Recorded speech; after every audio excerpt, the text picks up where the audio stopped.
5 to the power of 502 plus 5 to the power of 500 divided by 26 equal to 25 to the power of x.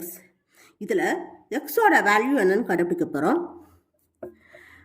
5 to the power of 500 இருக்குன்னா இதில் 5 தான் base, இந்த 500 exponent. இந்த 502வை நம்ம எப்படி பிரிக்கலாம்? 500 + 2ன்னு பிரிச்சுக்கோங்க. 5 to the power of 502வை 500 + 2 plus 500 to the power of 500 divided by 26 equal to 25 to the power of x. இப்போ இந்த 5 to the power of 500 plus 2 இது இருக்கு இல்லையா, இது வந்து a to the power of n into a to the power of n ஃபார்முலாவில் வந்திருக்கும். a to the power of n plus n. இதில் a தான் 5, n 500, n 2. இது ரைட் ஹேண்ட் சைடு ஃபார்முலா படி வந்திருக்கு. a to the power of m plus n. அப்போது left hand side ஃபார்முலாவில் இதை நம்ம மாற்றிக்கணும். அதாவது a to the power of m into a to the power of n இதை மாற்றிக்கணும். a to the power of m 5 to the power of 500 into a to the power of n. அப்போ 5 to the power of 2 plus 5 to the power of 500 divided by 26 equal to 25 to the power of x. இப்போ இந்த 5 to the power of 500 இங்கேயும் 5 to the power of 500. அப்போது இது ரெண்டுத்தையும் காமனாக எடுப்போம். 5 to the power of 500 ஒன்றா காமனாக எடுத்துப்போம். Into 5 to the power of 2ன்னு வந்திருக்கு இல்லையா, இப்போ ப்ராக்கெட்டில் 5 to the power of 2. இந்த 5 to the power of 500 காமனாக எடுத்தாச்சு. Plus 1. 5 to the power of 500 into 5 to the power of 2 plus the 5 to the power of 500 na the 5 to the power of 500 into 1. 5 to the power of 500 தான் வரும்.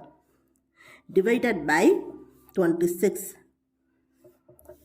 equal to 25 to the power of x. 5 to the power of 500 into 5 square plus 1 na 5 square oda value எவ்வளோ? 25. இப்போ 25 plus 1 26 வரும். into 26 divided by 26 equal to 25 to the power of x. இப்போ இந்த 26 cancel பண்ணிடலாமா? 5 to the power of 500 equal to 25 to the power of x. இதில் 5 வந்து பேஸாக இருக்குது, அதே மாதிரி இங்கே 25 பேஸாக இருக்குது. இதையும் 5 பேஸுக்கு மாற்றிக்கணும். 5 ஸ்கொயரோட வேல்யூ என்ன? 25. அப்போ இந்த 25ஐ 5 ஸ்கொயர்னு நம்ம மாற்றிக்கிறோம். 5 to the power of 500 equal to 25 5 ஸ்கொயர்னு மாற்றிக்கோங்க. அப்புறம் இந்த எக்ஸுங்கிற எக்ஸ்போனண்ட்டை போட்டுக்கோங்க. இப்போது 2 எக்ஸ்போனண்ட் வருது. 2 எக்ஸ்போனண்ட் வந்தால் என்ன பண்ணணும்? ரெண்டுத்தையும் நம்ம மல்டிப்ளிகேஷன் பண்ணிக்கணும். a to the power of n to the power of n 2 exponent வரும்போது இந்த ரெண்டுத்தையும் நம்ம மல்டிப்ளை பண்ணிக்கணும். mn, அதாவது m இன்ட்டு n. இதில் ஏ தான் வந்து 5, இது 2 வந்து m, இது n. 5 to the power of 2 into x, 2x. இப்போ சேம் பேஸ் வந்துருச்சு. எக்ஸ்போனண்ட்டை மட்டும் எடுத்து கம்பேர் பண்ணுங்க. 500 equal to 2x. 2x equal to 500னா 2xனா 2 இன்ட்டு எக்ஸ்ன்னு அர்த்தம். இது மல்டிப்ளிகேஷனில் வந்திருக்கு. எக்ஸோட வேல்யூ தான் கண்டுபிடிக்கணும். இந்த 2 வந்து ரைட் ஹேண்ட் சைடில் டிரான்ஸ்போசிங் ஆகும்போது டிவைடட் பை 2ன்னு வந்துடும். இப்போ இது 2ஆல் டிவிசிபிள் ஆகும். 2 1s are 2, 2 2s are 4, 5, 0, 250. எக்ஸோட வேல்யூ என்ன? 250. இதுதான் ஆன்சர். இந்த வீடியோ உங்களுக்கு பிடிச்சிருந்தா லைக் பண்ணுங்கள், ஷேர் பண்ணுங்கள், சப்ஸ்கிரைப் பண்ணுங்கள். தேங்க்யூ.